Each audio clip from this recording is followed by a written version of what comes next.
আমার আল্লাহ বলেন আমার বন্ধু 40 বছর পর্যন্ত এক ধ্যানে আমি তাকিয়ে রইলাম, আমি দেখলাম যদি আমার এই বন্ধুর সৌন্দর্য, এত ভালোবাসার বন্ধু আমি একাই দেখি, তাহলে তো আমি আল্লাহ যে কত বড় শক্তিশালী, আমি যে কত সুন্দর বন্ধু বানাইতে পারি, এটা তো প্রমাণটা হলো না। তাই আমি আমার এই বন্ধুর প্রেম আর ভালোবাসায় আমি কি করব, এই পৃথিবী বানাবো, কুল মাখলুকাত বানাবো, সবকিছু সাজাবো শুধুমাত্র আমার এই বন্ধুকে দেখানোর জন্য। আচ্ছা বলুন তো, আজকে যদি বাংলাদেশের একজন মাননীয় মন্ত্রী আপনাদের এই এলাকায় আসে, বলুন মন্ত্রী আসার আগে এলাকার রাস্তাঘাটগুলি একটু ফিটফাট করবে না? প্যান্ডেল করা হবে না? স্টেজ করা হবে না? গেট করা হবে না? নিশান দেওয়া হবে না? মাইক পাবলিসিটি করা হবে না? সব কিছু করা হবে। আর দেখবেন যেদিন মন্ত্রী আসবে এদিন দেখবেন বাচ্চারা পর্যন্ত আনন্দ, হাই হাই আজকে তো মন্ত্রী আসতেছে, খবর পাইছো মা, কাপড়গুলি ধুয়ে ইস্তারি করে দাও, আজকে মন্ত্রী আসবে, আজকে আমাদের আনন্দের দিন, মাননীয় মন্ত্রী আসতেছে। আল্লাহ রাব্বুল আলামিন বলেন আমার এই হাবিবকে আমি যখন মানুষের সামনে, মাখলুকাতের সামনে আমার বন্ধুকে দেখানোর জন্য মাখলুকাত সৃষ্টি করব, দুনিয়া বানাবো ইচ্ছে করেছি, তাই আগে নবী রাসূলগণকে পাঠাইতে শুরু করলাম, তোমরা যাও, তোমরা গিয়ে খবর দাও প্রধান অতিথি আসতেছে। আল্লাহ অতিথি দাওয়াত দেয় না প্রধান অতিথি দাওয়াত দেয়? প্রধান অতিথির তারিখটা আগে নেওয়া হয়, দাওয়াতটা ওখানে আগে পৌঁছানো হয়। আল্লাহ বলেন আমি এই সৃষ্টির প্রধান সৃষ্টি, এই সৃষ্টির প্রধান সৃষ্টি, এই সৃষ্টিকুলের প্রধান অতিথি হিসাবে আমি আমার হাবিবকে সৃষ্টি করেছি, তারপরে অন্যদেরকে সৃষ্টি করার ইচ্ছে করেছি। সকল নবীর সেরা নবী আমাদের নবী, সৃষ্টি করে আল্লাহ পাক অন্য নবীদেরকে দুনিয়াতে পাঠানো শুরু করে দিলেন। দায়িত্ব কি ছিল? তোমরা একটা প্রচার করো, আসতেছে আখিরি নবী। সকল নবী রাসূলের কাজ ছিল এই পৃথিবীটাকে সাজিয়ে দেওয়া, যেন মহান অতিথি আসতেছে। আল্লাহু আকবার। আমার আল্লাহ বলেন সমস্ত পৃথিবীটা আমি আল্লাহ প্যান্ডেল বানাইলাম। কি বানাইলো? সমস্ত পৃথিবী আমি আল্লাহ প্যান্ডেল বানাইলাম, মক্কা নগরকে স্টেজ বানাইলাম। সমস্ত পৃথিবী প্যান্ডেল, মক্কা নগর স্টেজ, মা আমেনার কুল, ওই প্রধান অতিথির আসন বানাইলাম। বলুন প্রধান অতিথির জন্য স্টেজ বানাইলেন পৃথিবী, আর স্টেজ প্যান্ডেল সমস্ত পৃথিবী, মা আমেনার কুল আসন বানাইলেন। বলুন এই আয়োজনগুলি কার জন্য করা হইল? বলুন কার জন্য? কার নবী? আমাদের নবী। বলুন কার নবী?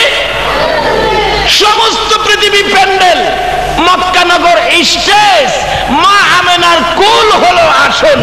আল্লাহ বলেন এমন এক আসন আমি তৈরি করেছি আমার বন্ধুর জন্য, এই আসনে আমার বন্ধু ব্যতীত আর কেহ বসতে পারবে না। এই সিস্টেম করে যেই নবীকে দুনিয়াতে দিবেন সেই নবীর জন্য কোরআন শরীফে ঘোষণা, কুল ইন কুনতুম তুহিব্বুনাল্লাহ ফাত্তাবিউনি ইউহিব্বুকুমুল্লাহ ওয়া ইয়াগফির লাকুম যুনুবাকুম আল্লাহু গফুরুর রহিম। এই সিস্টেম করে যেই নবীকে পৃথিবীতে পাঠাবেন আমার আল্লাহ এই নবীর জন্য ঘোষণা দিয়েছেন। কি ঘোষণা? তোমরা যদি আমাকে ভালোবাসতে চাও, আমার সাথে ভালোবাসা স্থাপন করতে চাও, তাহলে তোমরা আমার নবীকে ভালোবাসো। এই নবীকে যদি ভালোবাসতে পারো আমি আল্লাহ তোমাদেরকে উল্টা ভালোবাসবো। সুবহানাল্লাহ কন্যা। কারণ সরাসরি তোমরা আমারে খুঁজা পাইবা না, আমারে পাইতে গেলে আমার নবীর মাধ্যমে, আমারে পাইতে গেলে কার মাধ্যমে? কারণ বাস্তবে আসুন বলুন তো 33,000 ভোল্টেজের কারেন্টের তারগুলি নিচে না উপরে? টাওয়ার দিয়ে বড় বড় উপরে নাইকা দিলেন 33,000 ভোল্টেজের কারেন্টের তার। আল্লাহ বলেন আমাকে পাবি না, আমি এমন এক নূরের জ্যোতি, 33,000 ভোল্টেজের কারেন্ট। আমাকে যদি তোমরা কেউ পাইতে চাও, ধরতে চাও, জ্বলে পড়ে ছাই ছাই। বলুন তো 33,000 ভোল্টেজের কারেন্টের তার আপনি যদি ভালোবাসতে চান, ভালোবাসা ঘরের ভিতরে আনতে চান, সরাসরি 33,000 ভোল্টেজের কারেন্টের তারগুলো ঘরের ভিতরে ঢুকাইলে বাতি জ্বলবে না বাড়ি ঘর জ্বলবে? এরপরও তো এই কারেন্ট থেকে একটা মাধ্যমে আমরা ঘরে ঘরে বাতি জ্বালাই। বলুন তো এই কারেন্টের সাথে যোগাযোগ করলে, ভালোবাসা করলে কিসের মাধ্যমে করতে হয়? কিসের মাধ্যমে? ট্রান্সমিটার। এই তো একজনে বলে ফেলছে, 33,000 ভোল্টেজের কারেন্ট নামাইতে গিয়ে একটা বিরাট বড় ট্রান্সমিটার, তার থেকে লাইন সংযোগ দিয়ে আমরা ঘরে ঘরে বাতি। আমার আল্লাহ বলেন আমার সাথে ভালোবাসা সরাসরি করা সম্ভব নয়। আমার সাথে ভালোবাসা করতে হলে যেমন 33,000 ভোল্টেজের কারেন্ট নামাইতে হলে ট্রান্সমিটারের দরকার, আল্লাহ বলেন আমার সাথে ভালোবাসা করতে গেলে একটা ট্রান্সমিটার আছে, সেই ট্রান্সমিটার হলো নবী মুহাম্মদুর রাসূল। এই নবীর ভালোবাসা ব্যতীত আল্লাহ পাওয়া যায় না। বলুন এই নবীর ভালোবাসা ব্যতীত। কেন? এই নবী যদি সৃষ্টি না হইতো আমার আল্লাহর আল্লাহই তো প্রকাশ হইতো না। যাকে দিয়ে আমার আল্লাহর আল্লাহই তো প্রকাশ করলেন, যে নবীর ভালোবাসায় কুল কায়নাত বানাইলেন, আজকে সেই নবীর মিলাদ মানতে রাজি না। মিলাদ করেছেন আমার আল্লাহ, মিলাদ করেছেন ফেরেশতারা, মিলাদ করেছেন জান্নাতের হুর পরীরা, মিলাদ করেছেন আকাশে, মিলাদ করেছেন জমিনে, মিলাদ করেছেন রাত্রে, মিলাদ করেছেন দিনে। আল্লাহু আকবার বলেন। এই নবীর ভালোবাসা বুঝানোর জন্য আমার আল্লাহ কত সিস্টেম করেছে। আসুন আগে বাড়ি, নবী আসতেছে দুনিয়ার জমিনে, একের পর এক নবীজির নূর মুবারক আস্তে আস্তে আস্তে আস্তে হযরত ইসমাইল আলাইহিস সালামের কপালে আইসা গেলেন। কিন্তু ইসমাইলের কপালে আসার আগে আমাদের নবীর নূর মুবারক যখন ইব্রাহিম নবীর কপালে ছিল, ইব্রাহিম নবী দেখে সন্তানাদি নাই, কি করি কি না করি। ইব্রাহিম নবী রাত্রে একদিন বসে বসে কান্দে, আল্লাহ গো আমি রাত্রে ঘুমাইলে আমার কপালের মধ্যে কে জানি নড়াচড়ি করে আর তোমার নামের জিকির করে, ব্যাপারটা কি আমি তো বুঝি না। আল্লাহ কয় ইব্রাহিম তোমার কপালে আমার বন্ধু নূরে মুহাম্মাদি সাল্লাল্লাহু। ইব্রাহিম নবী সেই খবর পাইয়া রাতের বেলা ঘুমের ঘরে ঘুমায় না, শুধুমাত্র কান্দে। কি কান্দা? একটা ছেলে দে রে মাবুদ, একটা ছেলে দে, রোজগার খাইবার আশা নাই রে মাদি দিব কে। একটা ছেলে দে রে মাবুদ, একটা ছেলে দে, রোজগার খাইবার আশা নাই রে মাদি দিব কে। আমার যে ছেলে মেয়ে নাই, আমি ইব্রাহিম মরলে আমারে মারি দিবি কে? আমার একটা ছেলে দাও না। আল্লাহ কয় কার লাগা যে গান গাও গো ইব্রাহিম, আমি তো বুঝছি। কপালে নড়ে চড়ে যিনি, তার জন্য বুঝি তোমার মহব্বত হয়েছে। আল্লাহু আকবার বলো। তার জন্য বুঝি তোমার ভালোবাসা হয়েছে। আজকে এই নবীর ভালোবাসা ইব্রাহিম নবীর অন্তরে থাকার কারণে, বলুন আমরা যখন নামাজের দুরূদ শরীফ পড়ি, দুরূদের ভিতরে ইব্রাহিম নবী আছে কিনা? এই নবীকে ভালোবাসুন, আল্লাহকে পাবেন। এই নবীর পক্ষে যান, আল্লাহ আপনার পক্ষে আসবে।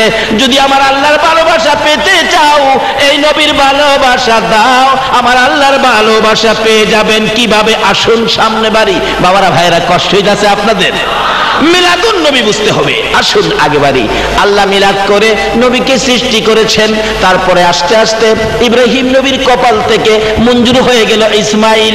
ইসমাইলের সেই তাকিয়ে থাকে, কিন্তু আল্লাহ কয় ইব্রাহিম তোমার সাথে একটা পরীক্ষা হবে। ইসমাইলের বয়স যখন 9, আল্লাহ বলেন ইব্রাহিম তোমার কুরবানি করতে হবে। উট কুরবানি, দুম্বা কুরবানি, কত কিছু কুরবানি। কয় না, তোমার প্রিয় বস্তু কুরবানি করো। এবার ইসমাইলকে তুমি কুরবানি করো। কুরবানি করতে মিনায় নিয়ে গেলে গলায় ছুরি চালাইছে, লম্বা ঘটনা। কিন্তু এই যে ছুরি দিয়া ধাক্কাইতেছে, কিন্তু গলা তো আর কাটে না। আল্লাহ কয় এই ছুরি ইসমাইলের কপালে আমার বন্ধু, আন্তাজি ব্যবহার করিস না। এবার ইব্রাহিম জিগাই ছুরি রে এত ধাক্কাইলাম গলা কাটতেছো না, কারণ কি? তোমার কি পাওয়ার কমে গেছে? ছুরি কয় এই ইব্রাহিম আমার পাওয়ার কমছে কিনা পাথরও লাগাইয়া দেখ। পাথরও লাগাইলে পাথর 2 ভাগ। পাথর কাটতে পারোস, ইসমাইলের গলা কাটোস না, আমি কিভাবে কাটবো? তুমি ধাক্কা দাও একবার, আর ওই মালিক নিষেধ দিছে কাটিস না 70 বার। কেন? ইসমাইলের কপালে আমার বন্ধু, আর যেই নবীর রিসালাত, যেই নবীর অংশ ইসমাইলের কপালে থাকলে ছুরি দিয়া গলা কাটা যায় না। বলুন এই নবী পক্ষে থাকলে কোনো বিপদ হইতে পারে কিনা? যেই নবীর রিসালাত থাকলে গলা কাটে না দুনিয়ার ছুরিয়ে, এই নবীর পক্ষে থাকুন, দুনিয়ার কোনো বিপদ আপনাকে ধরবে না, কবরের বিপদ ধরবে না, হাসরের বিপদ ধরবে না, মিজানের বিপদ ধরবে না, কোনো বিপদ পাবে না। আপনি নবীর পক্ষে হইয়া সরাসরি জান্নাতে যাবেন। আল্লাহু আকবার বলুন। তাই নবী আস্তে আস্তে হযরতে আদম আলাইহিস সালাতু ওয়াস সালাম থেকে শুরু করে আস্তে আস্তে আস্তে আস্তে হযরতে ঈসা আলাইহিস সালাতু ওয়াস সালাম পর্যন্ত এসে গেলেন। এই নবী আস্তে আস্তে একের পর এক মিলাদ শুরু হয়ে গেল। মিলাদ আস্তে আস্তে হযরতে খাজা আব্দুল্লাহর পেশানিতে কপালেতে এসে গেলেন। খাজা আব্দুল্লাহর পেশানি কপাল থেকে যখন ওই নবীর মিলাদ বিদায় হয়ে মা আমেনার গর্ভে তাশরীফ নিয়েছেন। আল্লাহু আকবার বলেন। এবার মা আমেনা বলেন, আমি যখন রাহমাতাল লিল আলামিন নবীকে পেটে লইয়া রাতের বেলা ঘুমাইতে যাইতাম, আমি দেখেছি প্রত্যেক রাত্রে মিলাদের আয়োজন হয়েছে। আল্লাহু আকবার। আমি যখন রাতের বেলা ঘুমাইতে যাই, সকল নবী রাসূলগণ রাত্রে আইসা আমাকে ডেকে ডেকে বলতে থাকেন, আমেনা গো তোমার ভাগ্য ভালো গো আমেনা, এমন এক নবী তোমার পেটে তাশরীফ নিয়েছে যিনি হইলেন সকল নবীগণের নবী। তাহলে নবীকে নিয়ে সকল নবীগণ মিলাদ আয়োজন করে কিনা বলুন, আলোচনা করে কিনা? আমেনা বলেন, কই কি আমার পেটে সন্তান, আমি তো কোনোদিন এরকম কোনো আভাস পাই না। কারণ মহিলাদের সন্তান পেটে আসলে আপনার কি হয়, পেট বড় হয়, শরীরটা একটু ভার ভার হয়, ক্লান্ত হয়, কিন্তু আমি তো এমন কিছু অবস্থান আমি তো বুঝতেছি না। কি বলে, রাত্রে ঘুমাইলেই আয়েশা এইভাবে খবর দেয়। আমেনা বলেন, যেদিন এই শিশু নবী দুনিয়ার জমিনে তাশরীফ আনবে, মিলাদ শুরু হবে, নবীর পয়দাইশের ঘটনার নামটাই হলো মিলাদ। আমার নবী যেদিন দুনিয়ায় আসবে, মা আমেনা বলেন, আমি সকালবেলা মাটির কুয়া থেকে পানি আনতে রওনা হলাম। এক হাতে ছিল কলসি আর এক হাতে ছিল বালতি। আমি মাটির কুয়ার ভিতর থেকে পানি উঠাইয়া ঘরে আসব। ওই কুয়ার পাশে যখন আমি দাঁড়াইলাম, কে দেখি সাফা পর্বত থেকে বড় বড় কণ্ঠে ডাকতেছে, জিবরাইল, জিবরাইল রে জলদি করে যা রে জিবরাইল, আমার বন্ধুর মা আমেনা আমার বন্ধু পেটে লইয়া এত নিচ থেকে টাইনা টাইনা পানি উঠাবে, আমি আল্লাহ সইতে পারি না রে জিবরাইল, জলদি যাও, আমার বন্ধুর মা আমেনা এই বালতি নিচে ছাড়ার আগে আগে নিচের পানিগুলো কুয়ার উপরে উঠাইয়া দে। নদীর পানি পর্যন্ত, কুয়ার পানি পর্যন্ত এই নবীর আগমনে নবীর মাকে সম্মান করেছে, মিলাদ পড়েছে। ওই কুয়ার পানিগুলো নিচ থেকে কুয়ার মুখের উপর উইটা গেছে। আমেনা বলেন, অন্যান্য মহিলারা যেইভাবে পুকুর থেকে কলসি বুড়াই, আমি সেইভাবে মাটির কুয়ার থেকে কলসি বুড়াইলাম। সুবহানাল্লাহ। কলসি কানকে লইয়া ঘরের দিকে যখন রওনা হলাম, এমন সময় দেখি এক জাত পাখি উইরা উইরা আসতেছিল। আমার কাছাকাছি আসার পরে পাখি সর্দার ডাকতেছে, পাখিরা রে আর সামনে বাড়িস না রে, ওই যে দেখ আমেনা রাহমাতাল লিল আলামিন বিশ্ব নবীকে পেটে লইয়া দাঁড়াইয়া রইছে পানির কলসি কানকে লইয়া। এ আমেনার উপরে দিয়া যাইস না রে পাখিরা, চরম বেয়াদবি হইয়া যাইব। মা আমেনা বলেন, গুনগুন শব্দ শুনে উপরে তাকাইয়া দেখি পাখিগুলো সঙ্গে সঙ্গে দুই ভাগে ভাগ হইয়া আমার দুই পাশে দিয়া উইরা যায়, আমার উপরে দিয়া উইরা যায় না। পাখিরা পর্যন্ত এই নবীর আগমনে মিলাদ পড়েছে, নবীর উম্মত হইয়া মিলাদ পড়তে রাজি না।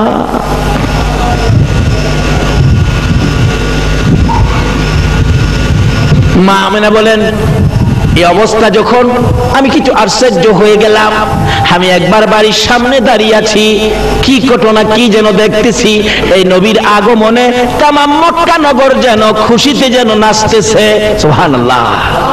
মা আমেনা বলেন, আমি বাড়ির সামনে দাঁড়িয়েছিলাম, এমন সময় দেখি একদিকে বাঘ আর একদিকে হরিণ।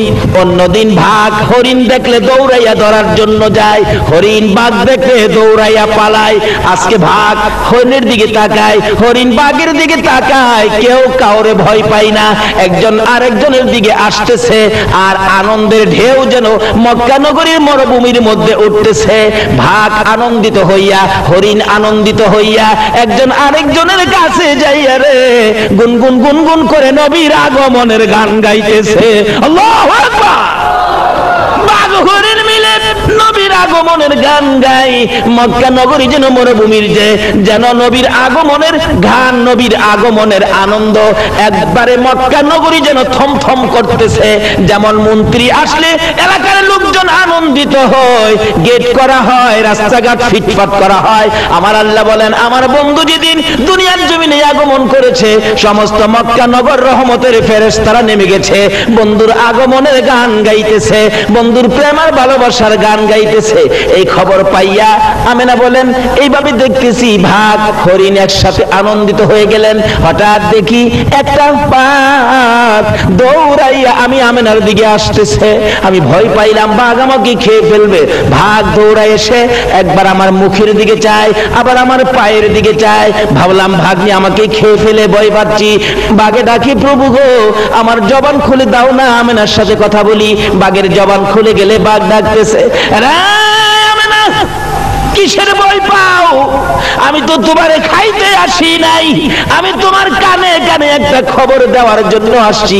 আমেনা গো, তোমার মতো ভাগ্যবান মহিলা এই পৃথিবীর জমিনে জন্ম হয় নাই। আমেনা রে, তোমার পেটে দি রাহমাতাল লিল আলামিন। ভাগ আমেনার দুই পায়ে সালাম করে বিদায় হয়ে গেল। বাঘ পর্যন্ত ঈদে মিলাদুন নবী পালন করে। নবীর আগমনে জঙ্গলার ভাগ খুশি, হরিণ খুশি, পশু পাখিরা খুশি, এমনকি গাছগাছরা পর্যন্ত খুশি, এমনকি মদিনার মক্কার বালুর কণাগুলি পর্যন্ত নবীর আগমনের খুশিতে আনন্দে নাচতেছিল। এমনকি খানায় কাবা পর্যন্ত নবীর আগমনের খবর পাইয়া নাচতেছিল। রাত্র আর দিনের ঈদে মিলাদুন নবী। রাত্র ডাকতেছে, প্রভু গো তোমার বন্ধু বলে দুনিয়ার জমিনে আগমন করবে। হ্যাঁ, কোন দিন দিবেন? আল্লাহ কই কেন?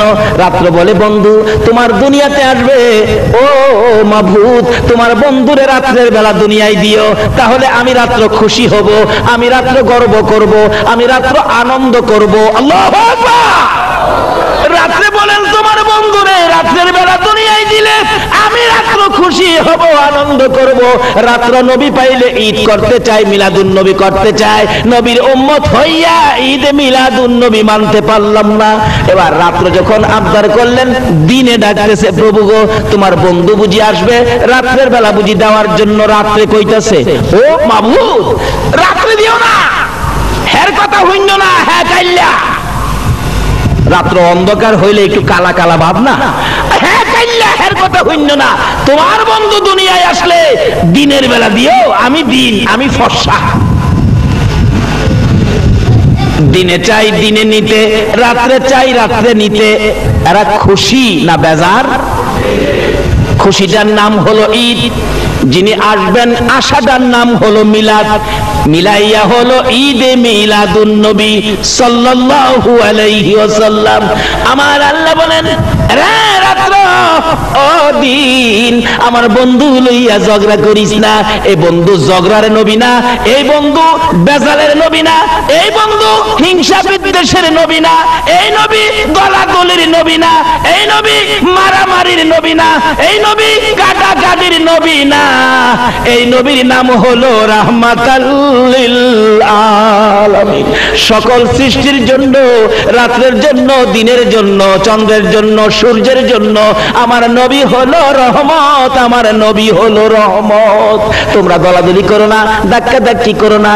তোমাকেও খুশি করব, দিনকেও খুশি করব, রাত্রকেও খুশি করব। কিভাবে? আমার নবী যে দিন দুনিয়ায় আগমন করেছেন, বলুন সময়টা কোন সময়টা ছিল? যেই সময়টার নাম হলো সুবে সাদেক। সময়টার নাম কি? আরো জোরে কর। রাত্রেও খুশি, রাত্রের শেষ, দিনে খুশি, দিনের শুরু। রাত্রের শেষ, দিনের দুজনকে পাইছি পাইছি। 12টা আসতেছেন। মা আমেনা বলেন, সকাল থেকেই আমি একটু টেনশনে গেলাম। কি টেনশন? এত বরকতের সন্তান, এত বরকতের নবী, যে নবীর মা হওয়ার কারণে জঙ্গলার বাঘ আমাকে সালাম করে।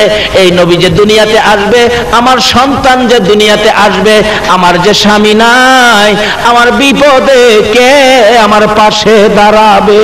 এই বলে দুইটা চোখের পানি জর্জর করে ছেড়ে দিলেন। নবীজির দাদা আব্দুল মুত্তালিব আমেনার চোখে পানি দেখে ডাকতেছে, আমেনা রে, কোন দুঃখে কোন ব্যথায় এইভাবে কান্দ জানতে চাই। শ্বশুর আব্বা গো, আমার বলে সন্তান হবে গো, আমার যে পাশে কেউ নাই, স্বামী নাই, আমি যে অসহায়, আমাকে কে দেখাশোনা করবে, কে আমার সাহায্য সহযোগিতা করবে?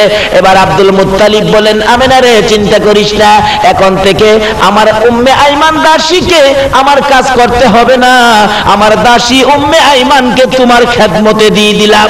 আবুল আহাবের দাসী সুয়াইবাকে ডেকে আনলেন, এরে সুয়াইবা, তুমি আর আবুল আহাবের কাজ করতে হবে না, আমার বৌমা আমেনার খেদমতে তোমরা চলে যাও। এরে উম্মে আইমান, তুমি আমার আমেনার পাশে পাশে থাকবি। ও সুয়াইবা, তুমি বাহিরের দিকে থাকবি, আমার বৌমার কি হয় না হয় আমি আব্দুল মুত্তালিবের কাছে খবর পৌঁছাবি। আল্লাহু আকবার। আব্দুল মুত্তালিব বলেন, যেদিন 11 তারিখ দিবাগত রাত্রে আমি সন্ধ্যার পরে যাইয়া খানায়ে কাবার দরজার পাশে বসে বসে কাঁদতেছিলাম, ও খানায়ে কাবার মালিক, আমার বৌমা আমেনার সন্তানাদি হবে, কি জানি কি হয়, তুমি কিন্তু আমার বৌমা অসহায়, সাহায্য কইরো, কারণ তার স্বামী নাই, আব্দুল্লাহ দুনিয়ায় নাই, তাকে বিপদ দিও না, সাহায্য কইরো। এইভাবে কাঁদতেছিল। মা আমেনা বলেন, আমি যখন রাত্রে ঘুমিয়ে গেলাম, গভীর রাত্রে দেখে আকাশ থেকে রহমতের ফেরেশতারা সারিবদ্ধ হইয়া জমিনে নামতেছে। দুইটা লাইন করেছে, লাইন করে ওই রহমতের ফেরেশতারা দুনিয়ায় নামতেছে, জশ্নে জুলুস করতেছে। একদল ফেরেশতার হাতে ছিল সাদা পতাকা, আর একদল ফেরেশতার হাতে ছিল সবুজ পতাকা। আল্লাহু আকবার। রহমতের ফেরেশতারা ঈদে মিলাদুন নবী পালন করতে যাইয়া দুই দল ফেরেশতা সারিবদ্ধভাবে আকাশ থেকে নামতেছে। একদল ফেরেশতার হাতে ছিল সাদা পতাকা, আরেক দলের হাতে ছিল সবুজ পতাকা। মা আমেনা বলেন, আমি দেখি এইভাবে ফেরেশতাগুলো বলো আনন্দের সহিত নবীর আগমনের অনুষ্ঠান করার জন্য আকাশ থেকে কোটি কোটি ফেরেশতাগণ নামতেছে। এমনকি আমার ঘরের চারপাশে আইসারে আনন্দের মিছিল করতেছে, আর ঘুরতেছে, আর ডাকতেছে, তোরা আয় দেখা যা রে, আজকে রাহমাতুল লিল আলামিন দুনিয়ার জমিনে আসবে। বলুন, মন্ত্রী যদি আপনাদের এই গ্রামে আসে, সরকারের পুলিশ বিডিআর বাহিনী আসবে কিনা? আমার আল্লাহ বলেন, দুনিয়ার সাধারণ মন্ত্রী যদি কোনোখানে যায়, সরকার পুলিশ বিডিআর মোতায়েন করা হয়। আমার বন্ধু কুল কায়নাত যার উসিলায় বানাইলাম রে, আমার বন্ধু যখন মক্কা নগরীতে আগমন করবে, আমি আল্লাহ আমার পুলিশ বিডিআর বাহিনী আমার বন্ধুর সম্মান জানানোর জন্য মক্কা নগরীতে আমি আল্লাহ পাঠাইয়া দিলাম। অসংখ্য অগণিত ফেরেশতারা নেমে গেছে। সমস্ত পৃথিবী প্যান্ডেল করে মক্কা নগর স্টেজ। মক্কা নগর, প্রশ্ন করবেন, হুজুর মক্কা নগর স্টেজ করলো কেন? তার কারণ হলো, এই নবী হলেন রাহমাতাল লিল আলামিন। এই নবী আসলে তার উপায় হবে, শান্তির ফাইসালা হবে। বিদায় বাস্তবে দেখবেন, আপনাদের শিক্ষামন্ত্রীকে দাওয়াত করছেন আপনাদের স্কুল এবং কলেজ মাদ্রাসা দেখানোর জন্য। বলুন তো, মন্ত্রীরে যে আনতেছেন, কোন রাস্তাটা দিয়ে আনবেন? যে রাস্তাটা একটু ভাঙ্গা টাঙ্গা, ঠিক কিনা? কেন? এই ভাঙ্গা রাস্তাটা দেখলে মন্ত্রী বলবে, কি ব্যাপার, আপনাদের এলাকায় কি এমপি নাই? রাস্তাগুলি এরকম কেন? রাস্তা মেরামত করার একটা রাস্তা কি হবে?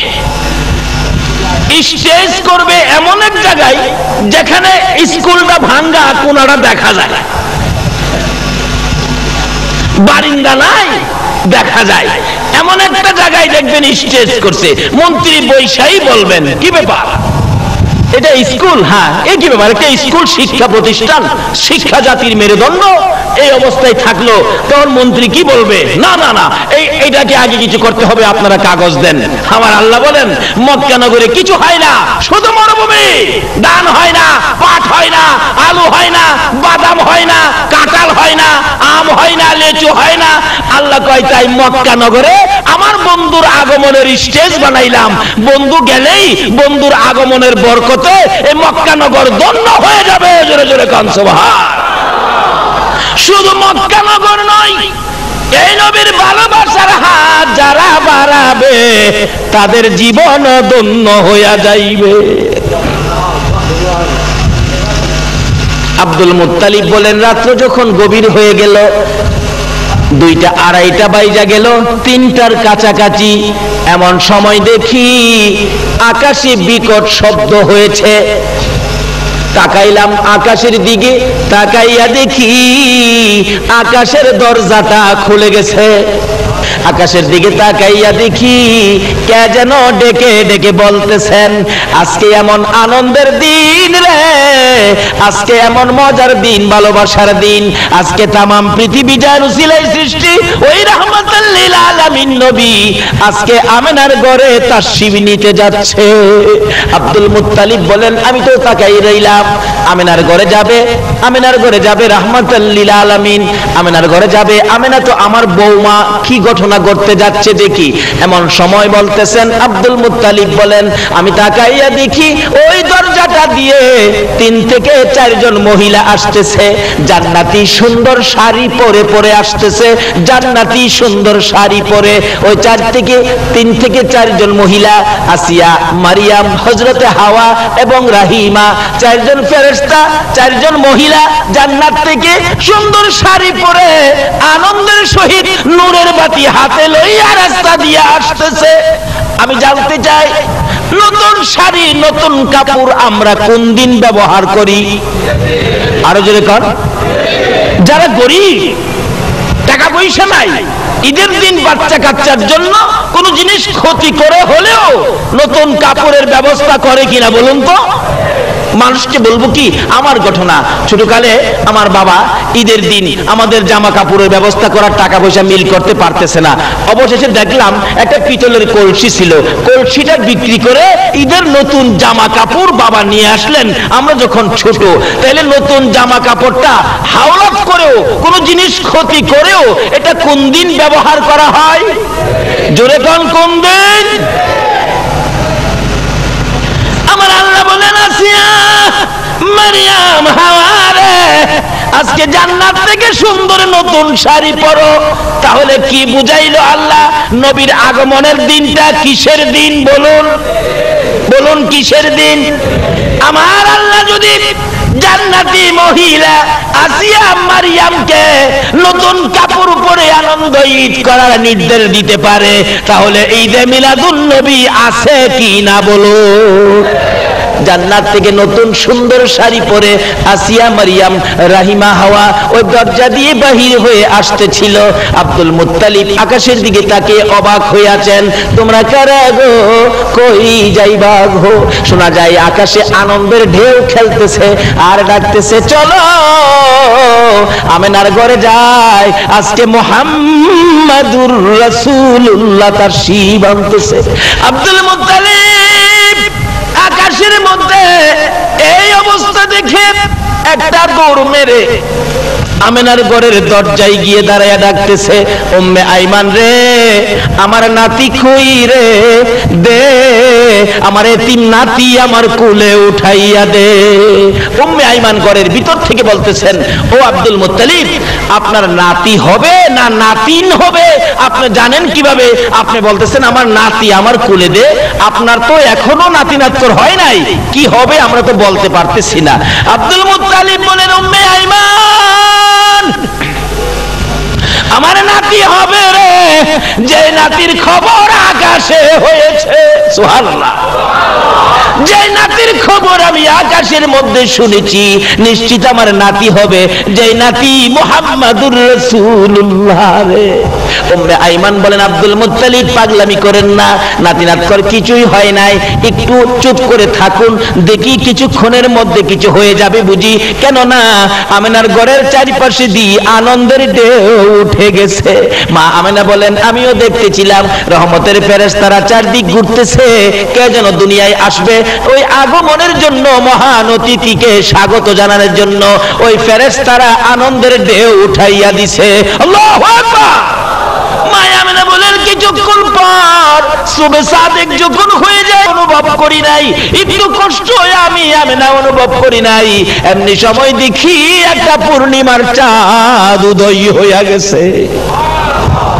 আমি আমেনা টাইনা যখন কোলে নিলাম, তাকাইয়া দেখি আমার শিশু সন্তান পূর্ণিমার চাঁদের চেয়েও সুন্দর দেখা যায়। আমি যখন কোলে নিয়ে বসলাম, ওই রহমতের ফেরেশতারা আমার ঘরের চারিপাশে ঘুরতেছে আর জশ্নে জুলুস করতেছে। আসলো মোদের দয়াল নবী এই দৌরাতে, অন্ধকার আর বর্বরতা দূর করিতে, আরে রহমতেরই দুয়ার খোদা দিলেন খুলে তোরা। মা আমেনা বলেন, শুধু এইখানে ওয়াজ করলে 2 দিনের দরকার, কি যে ঘটনা এখানে ঘটছে। তাহলে নবীজি এই অবস্থায় এইভাবে নবীজি দুনিয়ায় আগমন করেছি কিনা বলুন তো? এই আগমনের সময়টার আলোচনাটার নাম হলো মিলাদ, এই নবীকে পায়া খুশি হওয়ার নাম হলো ঈদ, দুইটাই মিলায়া হলো ঈদে মিলাদ। ঈদে মিলাদুন নবীর অনুষ্ঠান যারা করেছেন, কে আজকে সেই মিলাদুন নবীর আয়োজন করেছো? হযরত আবু বকর সিদ্দিক রাদিয়াল্লাহু তাআলা আনহু বলেন, যদি ঈদে মিলাদুন নবী, নবীর আগমনের অনুষ্ঠান আনন্দের সহিত কেউ যদি 1 দিরহাম পরিমাণ টাকা খরচ করে ঈদে মিলাদুন নবীর অনুষ্ঠান করে, আমি আবু বকর তাকে না লইয়া বেহেশতে যাব না। আচ্ছা, আবু বকরের কথাটা কি মিথ্যা হবে? বলবেন হুজুর, আবু বকর বেহেশতে যাইব কি না এটা কি আবু বকর জানে? কিন্তু আবু বকর না জানলেও আমার আল্লাহ জানে। জানে কিনা বলেন? আমার আল্লাহ বলেন, বন্ধু গো, তোমার আবু বকর কই, তোমার আবু বকর কই? ও বন্ধু শুনে রাখো, তোমার আবু বকর যতক্ষণ পর্যন্ত বেহেশতের ভিতরে পাও না দিবে, ততক্ষণ পর্যন্ত কাউরে আমি বেহেশতে যাইতে দিব না। আবু বকরকে আমার আল্লাহ এত ভালোবাসেন কেন বলুন? আবু বকরকে আমার আল্লাহ এত ভালোবাসেন কেন? আবু বকরের মধ্যে আমার নবীর ভালোবাসা ছিল, কি বলেন ঠিক কিনা? আমার নবী আবু বকর আমার এই নবীকে কত ভালোবাসতো গো। আবু বকরের জীবনী আলোচনা করলে 1 রাতের দরকার, সংক্ষেপ আলোচনা। মা আয়েশা সিদ্দিকা রাদিয়াল্লাহু তাআলা আনহা একদিন প্রশ্ন করেছেন, ইয়া রাসূলুল্লাহ, আকাশে এত তারা দেখা যায়, এত তারা আকাশে, এই তারা পরিমাণ নেকি কি কোনো মানুষের আছে? আচ্ছা, পৃথিবীর কোন বিজ্ঞান আকাশে কত তারা আছে এই গণনা কি করছে? আপনারা কি খবর কেউ পাইছেন? আকাশে কত তারা আছে কোন বিজ্ঞান এই খবর দিতে পারছে? কিন্তু মা আয়েশা তো প্রশ্ন করে ফেললেন। আসলে অনেক সময় মহিলারা আসলে অনেক সময় এমন উদ্ভুত প্রশ্ন করে বসে। আমাদের এলাকার ঘটনা, এক বেচারা নৌকা চালায়, তখন তো ইঞ্জিল ছিল না, হাতে যাইতো বায়া, পালে চলতো, গুনে টানতো, এরকম চলতো। ওই মহাজন বলতেছেন মুনি পাইতেছি না, নৌকা সালামু কি দিয়া। বাড়িওয়ালি মহিলা কইতেছে তোমার যে কারবার, নৌকা ফালে যাইব গুনে আইব, মুনি মানুর কাম কি? ফালে যাইব গুনে আইব। ওই পুরুষ লোকটা বলতেছে আরে ব্যাককলের ব্যাককল, ফালে যাইব তো বাতাস বাও থাকলে ফালে যাইব, যদি আমি যাম দক্ষিণে, যদি বাতাস থাকে দক্ষিণের, এ উল্টা বাতাসটি ফালে যাইব। মহিলাও তখন কয় আমরা মেয়ে মানুষ, আমরা কি এত কিছু জানি? তবে হারা হঠাৎ দেখবেন উদ্ভুত প্রশ্ন করে বসে, পেছ লাগে গেলেই আমরা কি এত কিছু জানি?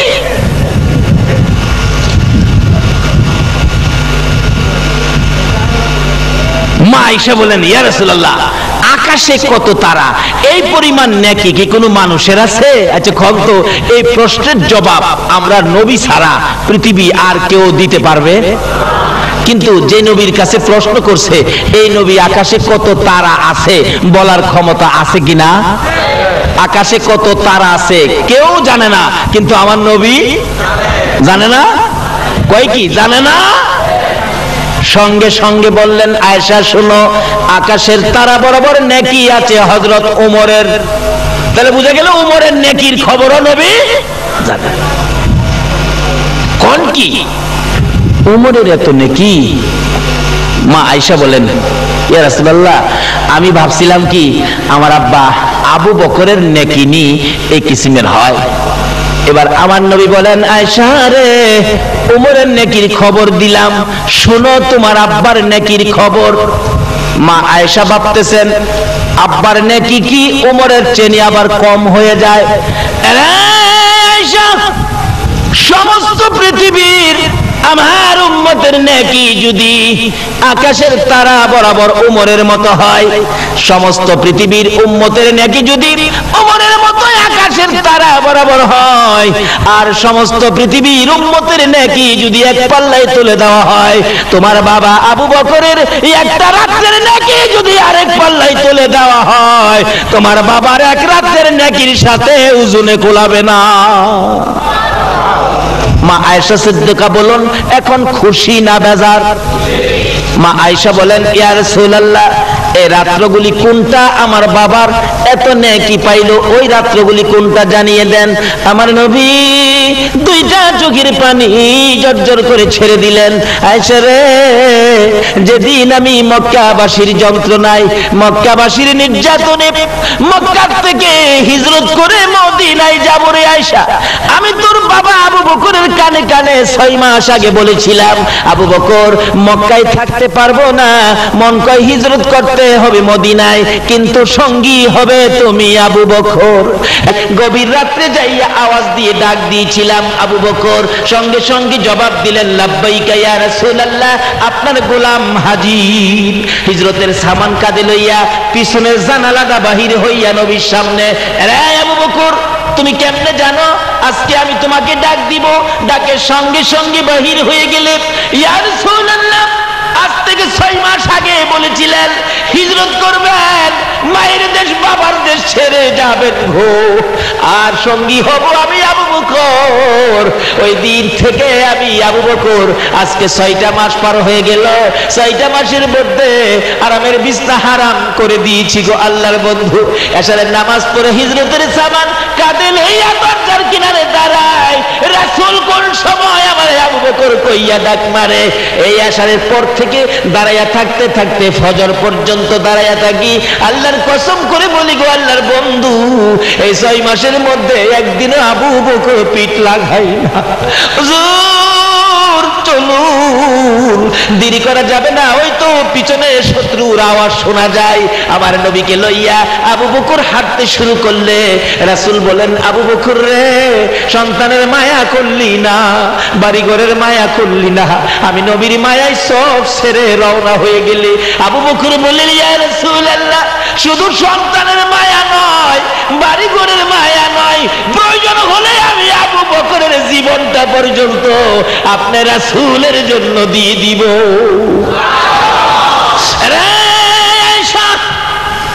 তোর বাবা আমি নবীর ভালোবাসায় যে রাত্রগুলো কাটাইছিল, এর এক একটা রাত্রের বিনিময় আমার আল্লাহ এই পরিমাণ নেকি আবু বকরকে দান করেছে। আবু বকর নবীকে কেমন ভালোবাসতো, এই আবু বকর বেহেশতে না গেলে কেউ যাইতে পারবে না। আবু বকর কেমন ভালোবাসতো, আল্লাহু আকবার। আবু বকর আমার নবী যখন দুনিয়া থেকে বিদায় হয়ে গেলেন, মদিনার শাসক ক্ষমতা তার হাতে যখন এসে গেল, সাহাবীদেরকে নিয়ে মাঝে মাঝে যখন মিটিং করতে বসতেন, পরামর্শ করার জন্য বসতেন, এমনি সময় কোন কোন সাহাবীরা নাকের মধ্যে কাপড় দিয়ে চাপায়া ধরে বলতো, কার কাছ থেকে জানি কলিজা পুরা গন্ধ আসতেছে। আবু বকর দুইটা চোখের পানি জর্জর করে ছেড়ে দিয়ে বলতেন, সাহাবীরা রে, কারো কাছ থেকে কলিজা পুরা গন্ধ আসতেছে জিজ্ঞেস করতেছো, অন্য কারো কাছ থেকে নয়, আমি আবু বকরের কাছ থেকে গন্ধ আসে। যেদিন আমি আবু বকর এই দুইটা চক্ষু দিয়ে রাসূলকে দেখি না রে, ওই রাসূলের বিরহের যন্ত্রণার আগুনে পড়তে পড়তে আমি আবু বকরের কলিজাটা ছাই হয়ে গেছে। আবু বকর এই নবীরে এই ভালোবাসা দিয়েছে, যেই নবীকে ভালোবাসা দেওয়ার জন্য আল্লাহ বলেছে, বলুন এই নবীর ভালোবাসা দিতে পারলে লাভ হবে না লস হবে? আবু বকর যেদিন দুনিয়ার থেকে বিদায় হয়ে যাবেন, সঙ্গীদেরকে বলতেছেন, ও সঙ্গীরা, আমি যে নবীকে ভালোবাসতাম, নবীর জন্য যে আমি পাগল ছিলাম, আমার ভালোবাসায় নবী খুশি হয়েছে কিনা, নবী আমার পক্ষে আসছে কিনা, আমার আল্লাহ আমাকে ভালোবাসছে কিনা, আল্লাহ আমার পক্ষে আসছে কিনা, তোমরা প্রমাণ করে দিও। কিভাবে প্রমাণ করব? আমি যখন মৃত্যুবরণ করব, আমাকে গোসল দিয়ে কাফন পরাইয়া জানাজা শেষ করে নবীজির রওজার পাশে আমি আবু বকরের লাশ রাইখা দিয়া একজনে ডাক দিয়া জিজ্ঞেস করো, নবী গো, তোমার আবু বকরকে কোথায় দাফন করব বলে দাও। নবী যেখানে বলে সেখানে দাফন কইরো। আর নবী যদি রওজার থেকে কোনো কথা না বলে রে সঙ্গীরা, তাহলে মনে করবি আমার ভালোবাসায় রাসূল খুশি হয় না। যেখানে মনে চায় তোমরা আমি আবু বকরকে সেখানে ফেলে দিও। আবু বকর মৃত্যুর পরে গোসল দিয়ে কাফন পরাইয়া জানাজা শেষ করে নবীজি রওজার পাশে নিয়ে রাখলেন। হযরতে আলী রাদিয়াল্লাহু তাআলা আনহু পাশে দাঁড়াইয়া ডাকতেছে, ইয়া রাসূলুল্লাহ, আল্লাহর নবী গো, আপনার আবু বকর আপনার পায়ের নিচে হাজির, বলুন কোথায় দাফন করব? কোনো জবাব নাই। আবার ডাক দিলেন, হুজুর, আপনার গোলাম আবু বকর আপনার পায়ের নিচে হাজির, বলুন কোথায় দাফন করব? কোনো জবাব নাই। তিনবারের মাথায় হযরতে আলী রাদিয়াল্লাহু তাআলা আনহু খুব কাঁদতেছিলেন, ইয়া রাসূলুল্লাহ, আবু বকরের বেলায় যদি কোনো কথা না বলেন, আমি আলীর বেলায় জানি কি উপায় হয়। এমনি সময় সাহাবীরা দাঁড়ায়া চোখের পানিগুলো জর্জর করে ছাড়তেছে। হঠাৎ করে শুনে নবীর রওজাখানি ভিতর থেকে মধুর সুরে আওয়াজ আসতেছে। আমার নবী রওজার ভিতর থেকে মায়ার সুরে ডাকতেছে, আলী, আলী রে, কই রে? হ্যাঁ আলী, কই রে আমার আবু বকর? আমার হিজরতের সাথী কই রে? আমার গুহার সাথী কই রে? দে দে আমার আবু বকরকে আমি নবীর পাশে দাফন করে দে। এই নবীর ভালোবাসায় লাভ হয় না, লস হয়। আরে নবীর প্রেমের পাগল যারা প্রেম খেলা খেলে, বলুন নবীর প্রেমের, নবীর প্রেমে ওয়াস করনি দন্ত দেয় ফেলে, নবীর প্রেমে ওয়াস করনি দন্ত দেয় ফেলে, নবীর প্রেমের পাগল যারা প্রেম খেলা খেলে, হাইরে নবীর প্রেমের পাগল। সে আবু বকর নবীর পাশে ঘুমিয়েছে। আল্লাহ বলেছেন, বন্ধু গো, তোমার আবু বকর যতক্ষণ বেহেশতে না যাবে ততক্ষণ পর্যন্ত কাউরে আমি বেহেশতে যাইতে দেব না। সেই আবু বকর বলেছেন, যারা ঈদে মিলাদুন নবী করবে, যারা ঈদে মিলাদুন নবীর পক্ষে যাবে, যারা নবীর আগমনে ঈদে মিলাদুন নবী করতে যাইয়া আনন্দের সহিত 1 দিরহাম টাকা খরচ করবে, আবু বকর বলেন, আমি আবু বকর তাকে না লইয়া আল্লাহর জান্নাতে যাব না। আজকে যারা মিলাদুন নবীর পক্ষে টাকা পয়সা খরচ করেছো, যারা মাহফিলের আয়োজন করেছো, নবীর আলোচনা শুনতে বসেছো, আবু বকর তোমাদের জন্য জান্নাতের দরজায় দাঁড়িয়ে থাকবে। যতক্ষণ তোমাদেরকে জান্নাতে না দিবে ততক্ষণ পর্যন্ত আবু বকর জান্নাতে ঢুকবে না। ঈদে মিলাদুন নবীর পক্ষে থাকলে লাভ হবে না লস হবে? কোন নবীর মিলাদ? যে নবীর সৃষ্টি না হইলে জগৎ সৃষ্টি। হাদিসে কুদসি লাউলা কালামা খলাকতুল আফলাক, আল্লাহ নিজেই বলছেন এই নবীকে সৃষ্টি না করলে জগতের সৃষ্টি হতো না। এই নবী যে কেমন নবী, এই নবী যে কত ভালোবাসার নবী, এটা বোঝানোর জন্য আল্লাহ কত সিস্টেম করেছে। দেখেন, বলুন তো মাথার টুপিটা এটা কার স্মরণে দেওয়া হয়? কার স্মরণে? আরো জোরে কর। নবী। নবী মাথার টুপি কি? নবী। দাড়ি, পাঞ্জাবি, আজানের মধ্যে নবী আছে? আজানের মধ্যে, আকামতের মধ্যে, নামাজের মধ্যে সালাম দিতে হয় কিনা? কেউ যদি কর আমি তো আমরার মতো নই, নবী তো আমরার মতো নই, সালাম দেউন লাগবে হ্যাঁ নবীরে, আজগা সালাম নবীরে না দিয়া আমরার মহল্লার চেয়ারম্যান সাহেবরে দাঁড়ায় নামাজ হইব? নবী তো আমরার মতো নই, আজকে আজানের মধ্যে নবীর নাম না কইয়া ইমাম সাহেবের নামটা কইলাম, মুয়াজ্জিনের সারি থাকবে? আছে না এক জাতের ভাইরা? নবী তো আমরার মতো নই, আছে না? আছে না? আচ্ছা কোন তো দেখলে একরকম হইলেই কি মতন হয়? আচ্ছা আমরার মতন তো একজন মন্ত্রী রাস্তাটা গাড়ি নিয়ে গেলে দেখছি পুলিশ বাসি ফুয়াই, সার্জেন্ট মার্জেন্ট মাথা গরম করেলা, কত পাহারা কত কিছু। আচ্ছা আমরা তো মন্ত্রীর মতো নই, আমরা গেলে কি ওই বাসি ফুয়া?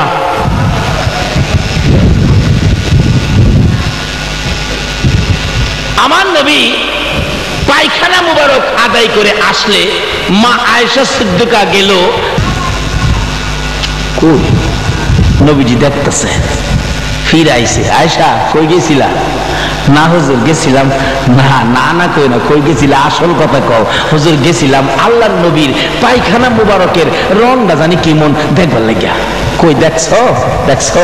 হুজুর দেখি নাই তো। পায়খানা করেন নাই? করছি তো। কই পায়খানা তো পাইলাম না। আমার নবী কয় আয়েশা তুমি ভাববো না আমি তোমরার মতো মানুষ।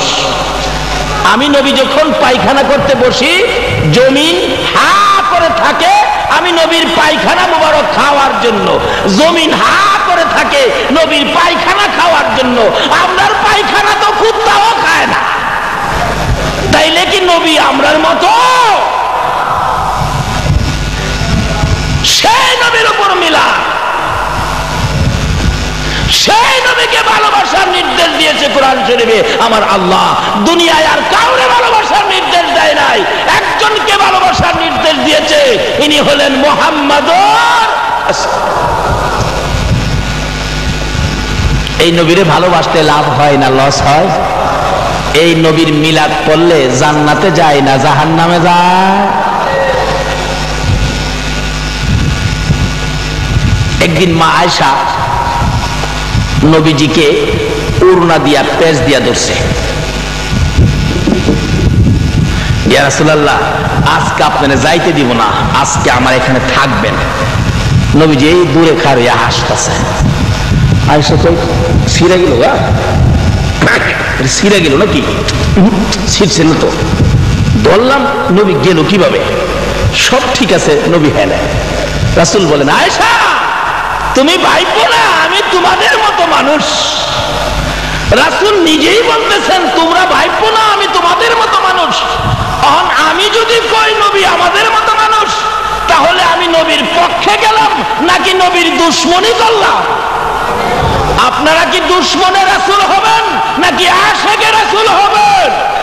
আপনারা কে কে আশিকে রাসূল হবেন হাত তুলে দেখান। মাশাআল্লাহ। নারে তাকবীর, নারে রিসালাত, নারে গাউসিয়া।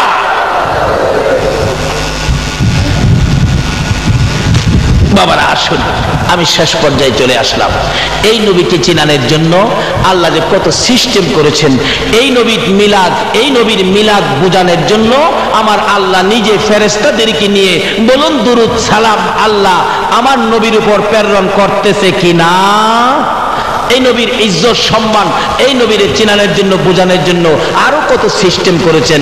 টুপি নবী, দাড়ি নবী, পাঞ্জাবি নবী, আজানের মধ্যে নবী, আকামতের মধ্যে নবী, নামাজের মধ্যে নবী। আচ্ছা বলুন তো, 5 ওয়াক্ত নামাজ উত্তম ইবাদত, এর মধ্যে প্রথম ওয়াক্তটা কোনটা? প্রথম ওয়াক্ত ফজরের নামাজ কয় রাকাত? আরো জোরে। 4 রাকাত নামাজ কিভাবে পড়তে হয় বলুন তো? 2 রাকাত সুন্নত, 2 রাকাত ফরজ। আমি যদি বলি না না না, সুন্নত 2 রাকাত পরে, ফরজ 2 রাকাত আগে, কারণ ফরজের তো পাওয়ার বেশি, ফরজ পরে নিবেন কেন, ফরজ আগে পড়বেন। বলুন তো, এরকম যদি কথা বইলা ইমামতি করতে আসি, আমারে কি আপনারা ইমামতি করতে দেবেন? সিস্টেম হলো 2 রাকাত সুন্নত, 2 রাকাত ফরজ। এখন বলুন সুন্নত আগে না ফরজ আগে? আচ্ছা 4 রাকাত নামাজের মধ্যে সিস্টেম করলেন 2 রাকাত 2 রাকাত, এরপরেও 2 রাকাত সুন্নত আগে দিলেন। সুন্নতটা কার স্মরণে পড়া হয়? আরো জোরে কর। তাহলে আল্লাহকে স্মরণ করার আগে কাকে স্মরণ করার নির্দেশ দিলেন? আল্লাহ বুঝাইতে চায়, এই নবী যদি না হইতো নামাজ, এই নবী যদি না হইতো মসজিদ মাদ্রাসা, এই নবী যদি না হইতো খানায়ে কাবা পর্যন্ত, যদি নবীর সাথে সম্পর্ক, নবীর সাথে ভালোবাসা, নবীর প্রেম ভালোবাসা, নবীর নামের গুনগুনানি, নবীর উপর দুরূদ সালামের আওয়াজ যদি আমার আল্লাহ না শুনে। কিতাবে আসছে যে এলাকায় যে জায়গায় এই নবীর উপর দুরূদ সালামের মাহফিল করা হয়, যেমন আজকে ঈদে মিলাদুন নবীর মাহফিল, এই মাহফিল যে এলাকায় করা হয়েছে, যেখানে দুরূদ সালাম পাঠ করা হবে, মাহফিল শেষে আপনারা তো আপনাদের বাড়িতে চলে যাবেন, এবং এই মাহফিল হওয়াতে লক্ষ লক্ষ ফেরেশতারা মাহফিলের চারপাশে জড়ো হয়ে দাঁড়িয়ে থাকবে। মাহফিল শেষে ফেরেশতারাও বাড়িতে যাইতে চাইলে আমার আল্লাহ বলবেন, ফেরেশতারা ওই মানুষগুলি বাড়িতে যাক, তোমরা যাইও না, তোমরা কই যাইবা, তোমরা এখানে থাকো। খোদা গো, মাহফিল তো শেষ। মাহফিল শেষ হইলেও আমার হাবিবের উপর যে জায়গাটার মধ্যে দুরূদ সালাম পাঠ করা হয়েছে, এই জায়গাটার ইজ্জত বাইরা গেছে। তোমরা এই জায়গাটারে আমার হাবিবের উপর দুরূদ সালামের কারণে এই জায়গাটারে তোমরা 40 দিন পর্যন্ত জিয়ারত করতে থাকো। তাহলে এই নবীকে চিনা, এই নবীর উপর মিলাদ, দুরূদ সালাম পাঠ করা, নবীর পক্ষে থাকা, নবীকে ভালোবাসা দেওয়া আমাদের দরকার আছে কি না? বাবারা, যেই আলোচনাগুলো করলাম, আল্লাহ যেন আমাকে সহ আপনাদের সকলকে বুঝে শুনে আমল করার তৌফিক দেন। আজকের মাহফিল আল্লাহ যেন কবুল করে নেন। যারা মাহফিলের আয়োজন করেছেন, আল্লাহ যেন তাদেরকে এই পরিশ্রমের টাকা খরচ করে এই মাহফিল আয়োজনের উসিলায় আবু বকরের সিদ্দিকের সঙ্গী করে যেন জান্নাতি বানিয়ে দেন। সকলে বলুন আমিন। আর আজকে যারা নবীর ভালোবাসায় এত রাত পর্যন্ত কষ্ট করেছেন, আল্লাহ যেন আপনাদের সকলকে নবীর গোদারায় উঠাইয়া ফুল সিরাতের ফুল পার করে দেন। সকলে বলুন আমিন। আসুন দোয়া করি। আল্লাহুম্মা আমিন। রব্বানা যালামনা আনফুসানা ওয়া ইল্লাম তাগফির লানা ওয়া তারহামনা লানাকুনান্না মিনাল খাসিরিন। রব্বিরহামহুমা কামা রাব্বায়ানি সাগীরা। রব্বুল আলামিন জান্নাতের বাগানে বসে জান্নাতি মেহমান লইয়া আমি গুনাহগার তোমার শাহী দরবারে হাত বাড়াইছি। রাত্র 2:45 বাজে গেছে, তোমার বান্দারা কেউ তো বাড়িতে গেল না। জানি না রে কার মনে কি ব্যথা লইয়া হাত বাড়াইছে, কার মনে জানি কি দুঃখ গো, তুমি ছাড়া তো আর কেউ জানে না। মাবুদ, একটা কথাই আমি জানি, জীবনে যা গুনাহ করেছি সকল গুনাহগুলো লইয়া তোমার কাছে হাত বাড়াইছি। মাবুদ, এত পাপ করেছি তোমার কাছে হাত বাড়াইতে লজ্জা লাগে গো আল্লাহ। আজকে সাহস পেয়েছি তোমার ওলি গাউসে পাকের দোহায়, গাউসে পাকের ফাতিহা ইয়াজদাহমের উপলক্ষে তোমার কাছে হাত বাড়াইতে সাহস পেয়েছি। আর একটা সাহস পেয়েছি, তুমি যার প্রেমে সব বানাইছো, যার উপর দুরূদ ও সালাম প্রেরণ করতেছো, ওই নবীর উপর দুরূদ ও সালাম মদিনা পাঠাইছি গো আল্লাহ। মাবুদ, আমাদের দুরূদ ও সালাম গুলো পাখির মতো উড়াইয়া উড়াইয়া দয়ার নবী মায়ার নবীর রওজা তাহারে পৌঁছাইয়া দাও।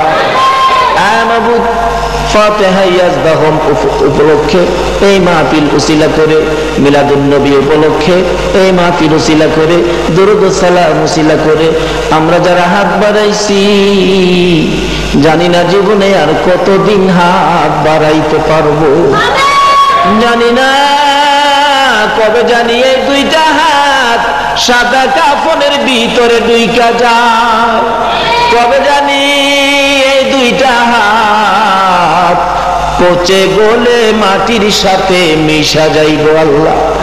ওই দিন আসার আগে আমরা যারা হাত বাড়াইছি এই মাহফিলের উসিলায় আমাদের তামাম জিন্দেগীর গুনাহগুলো ক্ষমা করে দাও গো আল্লাহ।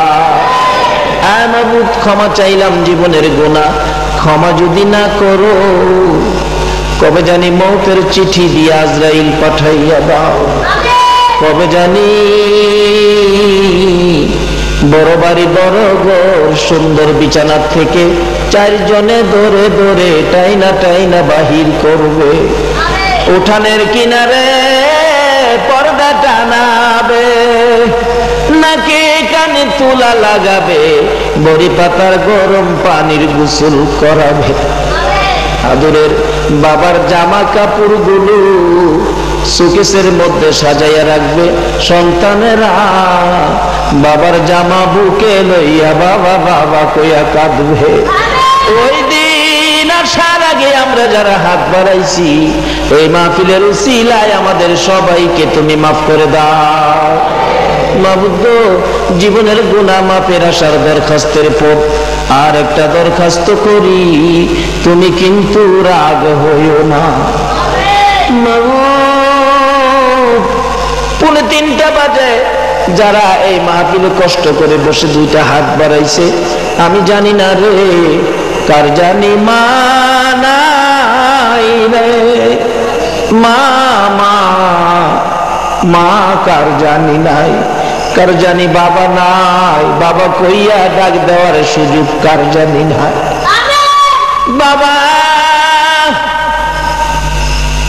মাথার গাম পাতায় ফালাইয়া রোজগার করে খাওয়াইতো, সারাদিন পরিশ্রম করে সন্ধ্যা হতো বাড়িতে যাইতে, বাড়িতে যাইয়া যদি বাবা ভাত খাইতে বসছে, সবকিছু খাওয়ার পর বাবা দুধ ভাত নিয়েছে, দুধ দিয়ে ভাত মেখে খাইতে চাইলে আমরা তো বাবার চারিদিক ঘেরাও করে বসেছি, বাবা এত কষ্ট করার পরেও দুধ ভাত নিজের মুখে দেয় না, দুধের সবগুলো ভাত রে বাবা সন্তানের মুখে মুখে বাইটা দিত।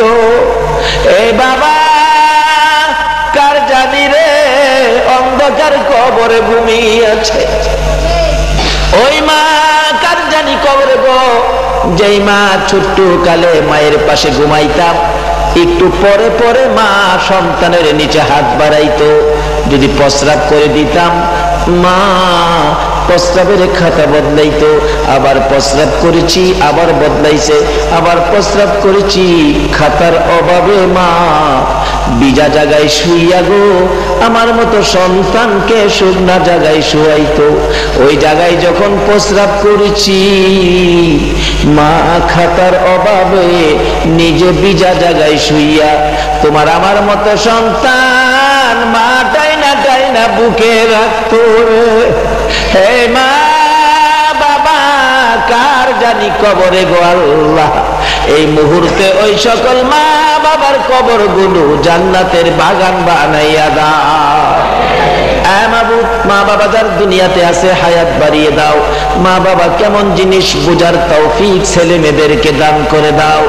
ইয়া আল্লাহ দাদা দাদি নানা নানি শ্বশুর শাশুড়ি আলিয়া ওলাদ বংশধর ময় মুরব্বী পাড়া প্রতিবেশী খানদানবাসী মহব্বতী কাজ করে এই এলাকার জমিনের নিচে এই চান্দগাঁও জমিনের নিচে যত মোমেন মোমেনাত ঘুমিয়ে আছে এই মাহফিলের উসিলায় সকলের কবর তুমি জান্নাতের বাগান বানাইয়া দাও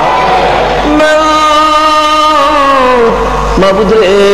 যেই সোনার ছেলেরা এত বড় মাহফিলের আয়োজন করেছে রে আল্লাহ, দিনের পর দিন পরিশ্রম করেছে, প্যান্ডেলের কাজ যখন শুরু হয়ে গেছে যুবকগুলো প্যান্ডেল কিভাবে সুন্দর হবে আইসা কাছাকাছি দাঁড়াইয়া দাঁড়াইয়া দেখতো। বিকাল হয়ে গেছে 4টা বাজে, মা খবর পাঠাইছে আব্দুর রহমান, আব্দুল গফফার, আব্দুল মান্নান তোমরা কি খানা খাইবা না? এই যুবকেরা বাড়ির খবর পাঠাইতো মা মাহফিলের প্যান্ডেলের কাজ শেষ হয় নাই গো মা রে মাবুদ। এত পরিশ্রমের জান্নাতের বাগান যুবকদের আয়োজিত মাহফিল আজকে দি বিদায় হইয়া যায়। যে যুবকেরা মাহফিলের জন্য কষ্ট করেছে আল্লাহ গো তুমি যুবকদেরকে কবুল করে নাও। হাসাইন আর হুসাইনের মতো নবীর আদরের বানাইয়া দাও গো আল্লাহ। এই মাহফিল কমিটির সকল যুবকদের গলায় নবীর প্রেমের মালা পরাইয়া দাও গো আল্লাহ। তাদের বংশধর ময় মুরব্বী যারা কবরে গো মাহফিলের উসিলায় সকলকে তুমি মাফ করে দাও। ইয়া আল্লাহ এই মাহফিলে যারা সাহায্য সহযোগিতা করেছে, বুদ্ধি পরামর্শ দিয়েছে, দূর দূরান্ত থেকে মাহফিলে শরীক হয়েছে, সকলকে তুমি কবুল করো, সকলের মনের আশা পুরা করে দাও গো আল্লাহ। এই মাহফিলে যারা সাহায্য সহযোগিতা করেছে, দূর দূরান্ত থেকে শরীক হয়েছে, সকলকে তুমি কাল কিয়ামতে নবীর গুদারায় উঠাইয়া ফুলসিরাতের ফুল পার করে দিও গো আল্লাহ। আয় মাবুদ এই মাহফিলে যে আশায় হাত বাড়াইছে সকলের মনের আশা পুরা করো। আমাদের মধ্যে যারা বিমার শেফা করে দাও গো আল্লাহ। আল্লাহ কাশেম সহ এখানে কাগজে 3-4টা নাম দিয়েছে মাবুদ গো, ওই নামের ব্যক্তিদেরকে সহ আল্লাহ সবাইকে তুমি মাফ করো। আল্লাহ যত বিমারি আছে বিমারিকে শেফা করে দাও গো আল্লাহ। হসপিটালে যাইতে হবে এমন রোগ কাউকে দিও না গো আল্লাহ। হসপিটালে যাওয়ার রোগ যদি কারো থাকে এই মাহফিলের উসিলাই গাউসে পাকের ফাতিহা ইয়াজদাহুমের উসিলাই তোমার নবী দয়ার নবী মায়ার নবীর মিলাদের উসিলাই ইয়া আল্লাহ ওই হসপিটালে যাওয়ার রোগগুলি তুমি মাফ করে দাও গো আল্লাহ। আমাদের মধ্যে যারা অভাবী অভাব দূর করে দাও, আমাদের মধ্যে যারা অশান্তিতে আছে শান্তি দান করে দাও, আমাদের মধ্যে যারা নামাজি নামাজ কবুল করে নাও, যারা নামাজ পড়ে না নামাজের বুঝ দান করে দাও, বেনামাজি বানাইয়া সাদা কাফন গায়ে লাগাইও না গো আল্লাহ। যারা মদিনা যাওয়ার পাগল পাখির মতো উড়াইয়া মদিনা লইয়া যাও গো আল্লাহ। সোনার মদিনার দয়ার নবীর রওজা না জিয়ারত করাইয়া এই মাহফিলের কাউকে তুমি সাদা কাফন গায়ে লাগাইও না। ইয়া আল্লাহ যারা ব্যবসা করে ব্যবসায় বরকত দাও, যারা চাকরি করে পদোন্নতি দান করে দাও, যারা গৃহস্থী করে জমির ফসলে বরকত দাও, যারা বিদেশ থাকি গো সহি সালামতে রাখো গো আল্লাহ। যারা বিদেশ যাবে মনের আশা পুরা করে দাও, যারা লেখাপড়া করে লেখাপড়ায় বরকত দাও, যারা পরীক্ষা দিয়েছে দিবে কামিয়াবি দান করে দাও। মাবু যাদের ছেলে নাই ছেলে দাও, যাদের মেয়ে নাই মেয়ে দাও, যাদের ছেলেও নাই মেয়েও নাই ছেলে মেয়ে দিয়ে কলিজা ঠান্ডা করে দাও গো আল্লাহ। ইয়া আল্লাহ যাদের রুজি রোজগারের ব্যবস্থা নাই রুজি রোজগারের ব্যবস্থা করে দাও। মাবুদ রে শেষ দরখাস্ত মাহফিল শেষে যারা যেখানে যাবে সহি সালামতে পৌঁছাইয়া দিও গো আল্লাহ। আয় মাবুদ আজকের মাহফিল তোমার কুদরতি হাতে আমানত করে গেলাম, এই মাহফিল টুকুন কিয়ামত পর্যন্ত তুমি কায়েম রাখো গো আল্লাহ। ইয়া আল্লাহ খাস করে জনাব সভাপতি সাহেবের হায়াত বাড়িয়ে দাও, এই এলাকার সকল সুন্নি আলেম ওলামাদের হায়াত বাড়িয়ে দাও। এ মাহফিল কমিটির যুবকদের হায়াত বাড়িয়ে দাও মাবুদ। এত রাত পর্যন্ত যারা কষ্ট করেছে সকলকে তুমি নেক হায়াত বাড়াইয়া দাও মাবুদ রে। যাদের ছোট্ট ছোট্ট ছেলে মেয়ে আছে, ছেলে মেয়েদেরকে অকালে মৃত্যু দিও না, মা বাবার কলিজায় আগুন জ্বালাইও না, ছেলে মেয়েদের মুখে এতিমের দাগ লাগাইও না, ছেলে মেয়েদের মা বাবার হায়াত বাড়াইয়া দাও। এ আল্লাহ যতগুলো দরখাস্ত করলাম মাহফিলের উসিলাই, দুরুদ ও সালামের উসিলাই, এ আল্লাহ গাউসে পাকের শরণে ফাতিহা ইয়াজদাহুমের উসিলাই আমাদের সবগুলো দরখাস্ত কবুল আর মঞ্জুর করো গো আল্লাহ। মাবুদ এই পর্যন্ত যা আলোচনা হয়েছে আজকের মাহফিলে আমাকে সহ সকলকে তুমি আমল করার তৌফিক দাও গো আল্লাহ।